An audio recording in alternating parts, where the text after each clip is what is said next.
လောဘလူပြူတွေကကဘာပတ်ပြီးတော့ဘလို့လူတက်ခဲ့တဲ့အနိုင်ကျင့်ဗိုလ်ချခဲ့တဲ့ဆိုတဲ့ဟာကိုကျွန်တော်တို့ပြောနေတာဖြစ်ပါတယ်ဒီနေ့ကတော့ Latin America ရဲ့ Argentina နိုင်ငံကနေစကြပါတယ် Argentina လို့ပြောလို့ရှိရင်ကျွန်တော်တို့Lionel Messi ကိုအားလုံးသိကြတယ်ဆိုတော့1900ပြည့်နှစ်အစောပိုင်းတွေမှာဒီ Argentina နိုင်ငံရဲ့လူဦးရေရဲ့3ပုံ1ပုံလောက်ကလူမဲတွေဖြစ်ပါတယ်အဲ့တော့ Argentina ကိုအုပ်ချုပ်တဲ့လူပြူအစိုးရကဒီမှာတော့ရေးထားတာတော့ Blanqueamiento လို့ရေးထားတယ်ကျွန်တော်အတန်တွက်မှားရင်မှားလိမ့်မယ်အဓိပ္ပာယ်ကကြတော့နိုင်ငံကိုဖြူစင်စေခြင်းလို့အဓိပ္ပာယ်ရတယ်သူတို့ကအဓိကဘာလုပ်တာလဲဆိုတော့လူမဲတွေကိုလုံးဝနိုင်ငံတွေကနေပပျောက်သွားအောင်လို့ကန်ထုတ်မဲ့အစီအစဉ်ဖြစ်တယ်အဲ့တော့သူကဘာလုပ်လဲဆိုတော့လူမဲအမျိုးသားတွေကိုသူတို့ဖြစ်သမျှစစ်ပွဲတိုင်းရှေ့တန်းမှာထားတယ်ပြီးလို့ရှိရင်အဲ့ခေတ်ကစစ်တိုက်ကြတယ်ဆိုတော့ကအရင်လွယ်ကူတဲ့အရာမဟုတ်ဘူးမြေမျက်နှာတွင်မြင်တွေကခက်ခက်ခဲခဲတောင်တန်းတွေကိုဖျက်ကျော်ပြီးတော့တိုက်ကြတဲ့စစ်ပွဲတွေကြောင့်ဒီလူမဲအမျိုးသားတွေအားလုံးကတည်သွားကြတယ်ချက်ချင်းတည်တာတော့မဟုတ်ဘူးပေါ့နော်တဖြည်းဖြည်းနဲ့တအီအီနဲ့အားလုံးကအသက်တွေပေးလိုက်ကြတယ်အဲ့လိုအသက်တွေပေးပြီးတော့ဒီလူမဲတွေနေတဲ့ရက်ကွက်တွေမှာဒီလူမဲအမျိုးသမီးတွေကြံခဲ့တဲ့အမျိုးသမီးတွေကိုသူကဥပဒေနဲ့ဘယ်လိုပိတ်ပင်လဲဆိုတော့လူပြူတွေကလူမဲတွေကိုယူလို့မရဘူးဆိုတဲ့ဥပဒေနဲ့ပိတ်ပင်ထားတယ်အဲ့တော့1881ကိုရောက်တဲ့အချိန်မှာသူတို့အတွက်အခွင့်အရေးကောင်းကြီးတစ်ခုကြုံခဲ့ရတယ်အဲ့ဒါဘာလဲဆိုတော့ yellow fever ပေါ့အဝါရောင်အဖျားရောဂါဖြစ်တဲ့အချိန်မှာရည်ရွယ်ချက်ရှိနဲ့သူတို့ကဒီလူမဲရက်ကွက်တွေလူမဲအမျိုးသမီးတွေနဲ့လူမဲကလေးတွေကိုဆေးကုမပေးခဲ့ပါဘူးဆေးကုမပေးခဲ့လို့ဒီလူတွေကတဖြုတ်ဖြုတ်နဲ့ကွယ်လွန်သေဆုံးသွားတာကိုလူပြူတွေကသူတို့ရက်ကွက်ကနေပြီးတော့ပျော်ပျော်ရွှင်ရွှင်နဲ့ထိုင်ကြည့်နေခဲ့ပါတယ်အဲ့လိုထိုင်ကြည့်နေပြီးတော့နိုင်ငံမှာလူမဲတွေကမရှိတလောက်ပြုတ်ပြုံးသွားတဲ့အချိန်မှာသူကဥရောပတိုက်သားတွေကိုတကားဖွင့်ပေးတယ်အီတလီစပိန်နဲ့ဂျာမန်တွေကိုသူကဘာပြောလဲဆိုတော့ဒီအာဂျင်တီးနားကိုလာမဲ့အတွက်ဇရိတ်ကိုပေးမယ်ဒီကိုရောက်မယ်ဆိုလို့ရှိရင်မြေယာနဲ့အလုပ်ကိုင်းတွေမှာဖန်တီးပေးမယ်ဆိုပြီးတော့ဖိတ်ခေါ်ခဲ့တယ်လူပြူတွေတန်းနဲ့ချီပြီးတော့ဝင်လာခဲ့တယ်အဲ့လိုဝင်လာတဲ့လူပြူတွေကလည်းဒီအာဂျင်တီးနားနိုင်ငံရဲ့မြို့တော်ဘျူနိုအေရီစ်ကို Latin America ရဲ့ Paris ကိုတင်စားပြီးတော့သူတို့ဂုဏ်ယူဝင်ကြွားစွာနဲ့အဲ့ဒီဒေသမှာနေခဲ့တယ်1900ပြည့်နှစ်အစောပိုင်းတွေကိုရောက်တဲ့အချိန်မှာတကောင်စင်းကောက်တဲ့အချိန်မှာလူမဲတွေကိုလုံးဝထည့်သွင်းစဉ်းစားခြင်းမပြုတော့ဘူးမပြုဘဲနဲ့သူတို့ကိုသူတို့ဘယ်လိုမျိုးကြွေးကြော်လဲဆိုတော့ Latin America ရဲ့ White Dust ပေါ့Latin America မှာအဖြူဆုံးသောလူတွေနေတဲ့နိုင်ငံကအာဂျင်တီးနားဖြစ်တယ်ဆိုပြီးတော့ကြွေးကြော်ခဲ့တယ်လက်ရှိလဲLatin America မှာလူပြူຫນွယ်ဘွားတွေပေါ့လူပြူတွေရဲ့မျိုးဆက်တွေအနေဆုံးနိုင်ငံကအာဂျင်တီးနားဖြစ်ပါတယ်ဒီလိုနီးလန့်တဲ့1900ပြည့်နှစ်မှာရှိတဲ့လူမဲတွေကိုအနှစ်200လောက်အတွင်းမှာတန်းနဲ့ချီပြီးတော့ရည်သက်ရှိတက်ဖြတ်ခဲ့တဲ့ဥရောပကလူပြူတွေဖြစ်ပါတယ်အခုဒီမှာမြင်တွေ့နေရတဲ့ဓာတ်ပုံကဘယ်လ်ဂျီယံနိုင်ငံကအာဖရိကမှာရှိတဲ့ကွန်ဂိုအုပ်ချုပ်ခဲ့စဉ်အတွင်းကရက်ဆက်လက်တွေကိုဖြတ်ခဲ့တဲ့သမိုင်းမှတ်တမ်းဓာတ်ပုံတွေဖြစ်ပါတယ်ဘယ်လ်ဂျီယံဘုရင်လီယိုပို2က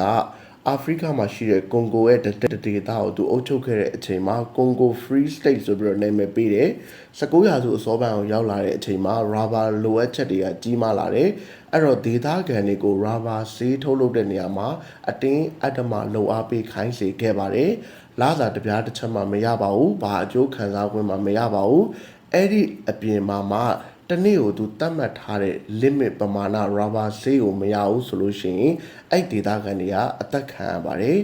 အဲ့တော့ဒီ Belgian ရဲ့ဘရင်တာဝန်ထမ်းဆောင်နေတဲ့ဆရာသမားတွေကသူတို့ဒီလူတယောက်ကို rubber ဆေးလိုအပ်ချက်ပြည့်မီအောင်မထုတ်လုပ်နိုင်လို့တတ်မယ်ဆိုလို့ရှိရင်အဲ့လူရဲ့ညာဘက်လက်ကိုဖြတ်ပြီးတော့တက်ခဲ့တဲ့ကြီးစံတထောင်အတွက်တက်တည်အနေနဲ့ဒီ Belgian ရဲ့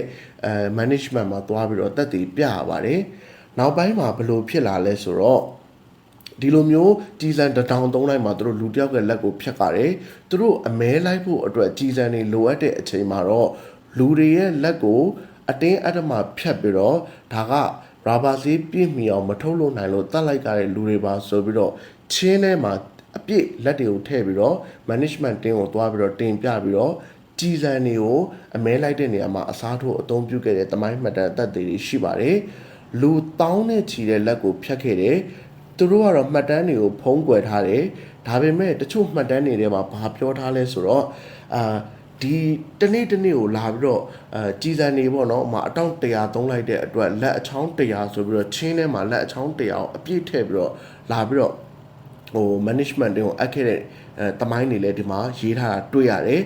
အဆိုးရွားဆုံးကတော့ကလေးတွေရဲ့လက်ကိုပါဖြတ်ခဲ့တာဖြစ်ပါတယ်ဒေသခံတွေကအရန်တနာဖို့ကောင်းတယ်မနက်မိုးလင်းတို့ rubber ခင်းထဲကိုရောက်ပြီဆိုတာနဲ့ rubber ဆေးတွေကိုတို့ရဲ့လက်တွေမှာတို့တုပ်လိုက်တယ်ဘာကြောင့်လဲဆိုတော့ညနေမိုးချုပ်လို့ rubber ဆေးဘယ်လောက်ရလဲဆိုတာကိုသွားပြီးတော့ပေးရတဲ့အခါမှာ limit မပြည့်လို့ရှိရင်လက်တွေကဒီတနေ့ကုန်အလုပ်လုပ်ထားတဲ့ချွေးတွေရဲ့မနက်မိုးလင်းချင်းမှာလက်မှာတုပ်ထားတဲ့အစည်းတွေရောပေါင်းပြီးတော့တို့မသေးလို့မသေးငါ limit ပြည့်အောင်လို့ဒီလိုမျိုးဆွဲချပြီးတော့ရားတလောက်လေးညှစ်ပြီးတော့ပေးရတဲ့အခိုက်အတန့်လေးလည်းရှိခဲ့ပါတယ်ဒီလိုမျိုးကိစ္စကနေ့စဉ်ဒူဝါနှစ်ပေါင်းများစွာဖြစ်ခဲ့တာပါဒီလိုမျိုးဘယ်လ်ဂျီယမ်ဘရင်လီယိုပိုးရဲ့ဒီလိုရာဘာဆေးကိုလိုအပ်ချက်ကြောင့်လူ10သန်းလောက်အသက်ဆုံးရှုံးခဲ့ရပါတယ်လူ10သန်းလောက်ကိုလူမျိုးတုံးတက်ခဲ့တာဖြစ်ပါတယ်ဒါကတော့လက်ရှိကမ္ဘာပေါ်မှာမျက်နှာဖုံးတွေတက်ဒီမိုကရေစီဆိုတဲ့မျက်နှာဖုံးကိုတက်တယ်လူအခွင့်အရေးဆိုတဲ့မျက်နှာဖုံးကိုတက်တယ်ပြီးရင်ကမ္ဘာကြီးကိုလူအခွင့်အရေးဆိုတဲ့ ideology ကိုတင်သွင်းနေတဲ့လူပြူတွေတိတ်မကြခင်เนาะတိတ်မကြခင်ကာလမှာလွန်ခဲ့တဲ့အနှစ်100ကျော်ကာလလေးမှာလှုပ်ခဲ့တဲ့လူမျိုးတုံးတပ်ဖြတ်မှုတွေကတခုဖြစ်ပါတယ်ရက်စက်မှုတွေကတခုဖြစ်ပါတယ်ကလေးတွေရဲ့လက်ကိုဖြတ်ခဲ့တဲ့တမိုင်းမတန်တပုံတွေကိုဒီမှာကြည့်လို့ရပါတယ်ပြီးရင်တို့လက်တွေကိုဖြတ်ထားတာတချို့ရက်တွေမှာဆိုလို့ရှိရင်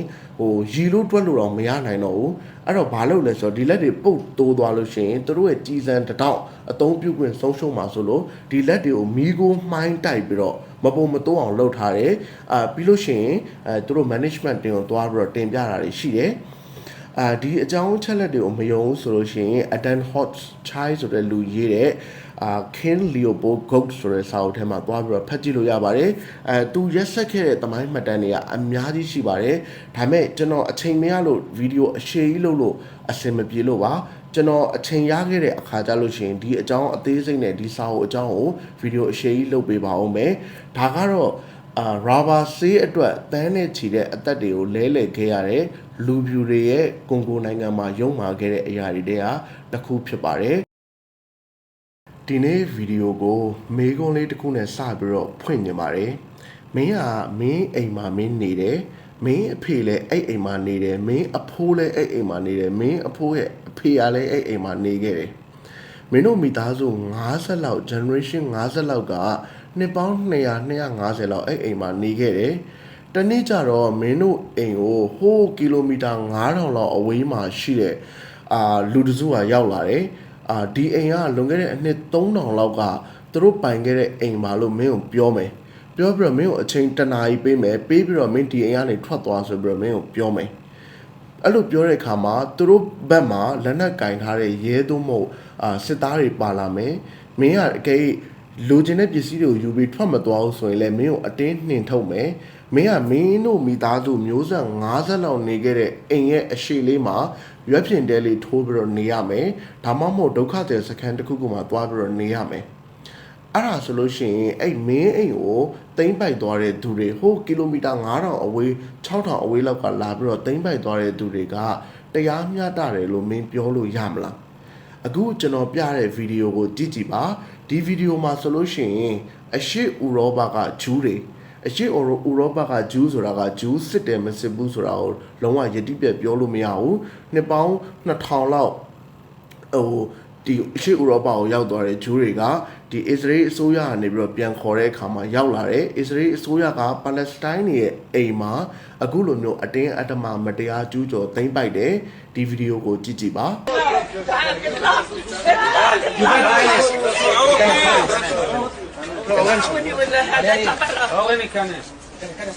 لا اطلع برا انت كمان اطلع برا اطلع برا اطلع برا برا برا اطلع انت كمان اطلع برا انت كمان اطلع برا يخرب بيتك حيوان اطلع برا مالك انت اوعى الدرجة يا ولد يما اوعى الدرجة اوعى الدوقة اوعى توقع والكون انتو بلد ابوكم اطلع برا اطلع برا اطلع برا طبعا امشي နောက်ထပ်ဖြည့်ဆွက်ပြီးတော့ပြောချင်တာတစ်ခုကအစ္စရေးနိုင်ငံမှာ genetic information law ဆိုတာရှိပါတယ်အဲ့တော့အစ္စရေးနိုင်ငံမှာအစ္စရေးနိုင်ငံသားတွေကသူတို့နိုင်ငံဥပဒေအရ DNA စစ်ခွင့်မရှိပါဘူးအကယ်၍မင်းက DNA စစ်ချင်တယ်ဆိုလို့ရှိရင်ဆရာဝန်ရှိမှထောက်ခံချက်သွားတောင်းရမယ်မင်းသွားတောင်းတဲ့ဆရာဝန်ကလည်းသူနီးသူဟန်နဲ့သူမင်းကိုပေးလိုက်လို့မရဘူးနိုင်ငံတော်အစစ်အနေနဲ့ခွင့်ပြုမိန့်လိုတယ်ဒါမှမဟုတ်နောက်ထပ်နီလန်တစ်ခုကမင်းက DNA စစ်ချင်တယ်ဆိုလို့ရှိရင်တရားရုံးမှာသွားပြီးတော့ခွင့်ပြုမိန့်တောင်းပြီးတော့မှမင်း DNA စစ်လို့ရမှာဖြစ်ပါတယ်ဒီအရှေ့ဥရောပကိုရောက်သွားတဲ့ဂျူးတွေသူတို့ကိုသူတို့ဂျူးဖြစ်ချင်းမဖြစ်ချင်းကိုတော့မှယတိပြတ်ပြောလို့မရတဲ့ဂျူးတွေကိုသူကဒီအစ္စရေးနိုင်ငံတွေကိုအစိုးရပြန်ခေါ်ပြီးတော့ဒီပါလက်စတိုင်းရဲ့အိမ်မှာအတင်းအဓမ္မပါလက်စတိုင်းတွေကိုနှင်ထုတ်ပြီးတော့အခုလိုမျိုးနေထိုင်ခွင့်နေပေးတယ်ပါလက်စတိုင်းတွေကြတော့သူတို့အိမ်ရှိမှာရွက်ဖြင့်တဲလေးနဲ့ပြန်နေမနေလို့ရှိရင်အနီးဆက်ဆုံးဒုက္ခသည်စခန်းမှာသွားနေရတယ်ဆိုတော့ဒီအချင်းရာကြီးတစ်ခုလုံးကြီးကဖြစ်ပျက်နေတာကအခုကျွန်တော်ပြတဲ့ဗီဒီယိုတစ်ပုတ်ထဲမှာလည်းမဟုတ်ပါဘူး YouTube မှာသွားပြီးတော့ကြည့်မယ်ဆိုလို့ရှိရင်ဒါမျိုးဗီဒီယိုတွေကိုထောင်တောင်းမကတွေ့နိုင်ပါတယ်နေ့စဉ်ဒူဝဟိုးလွန်ခဲ့တဲ့အနှစ်3-40လောက်ကနေစပြီးတော့ဒီနေ့ဒီဗီဒီယိုရိုက်နေတဲ့အချိန်အထိပါလက်စတိုင်းတွေကဒီဒုက္ခကိုခံနေရတာပါဒါပေမဲ့ဓာကြီးကိုကဘာကြီးမှာပြောမဲ့သူမရှိဘူးစုံမဲ့သူမရှိဘူးဒီ British နဲ့ပြင်သစ်နဲ့ American နဲ့ပေါင်းပြီးတော့လူပြူတွေကဒီမြေပေါ်မှာရှိတဲ့နေခဲ့တဲ့သူတွေကိုပေးခဲ့တဲ့ဝင်တော့ဝင်ပိုးကြီးရဲ့နောက်ဆက်တွဲတွေကိုလည်းသူတို့ကနှုတ်ပိတ်ပြီးတော့နေပါတယ်။ဘာမှသူတို့ဘက်ကနေပြီးတော့ဒီမတရားမှုတွေနဲ့ပတ်သက်ပြီးအတန်ထွက်တာတွေမရှိပါဘူး။အရင်မတရားဖြစ်လာလို့မီဒီယာ attention ရလာတယ်ဆိုလို့ရှိရင်လည်းသူတို့ကမကောင်းတဲ့တစ်ခုဝင်ပြောတာလွယ်လို့ဘာမှမလုပ်ပါဘူး။ဒီလူပြူတွေကကဘာကြီးမှာတစ်ချိန်လုံးကလူတွေတက်ခဲ့ရုံနဲ့မကဘူးနောက်ဆက်တွဲဖြစ်နေတဲ့ပြဿနာအားလုံးရဲ့အဖြေတကယ်ခံကလည်းဒီလူပြူတွေပဲဖြစ်ပါတယ်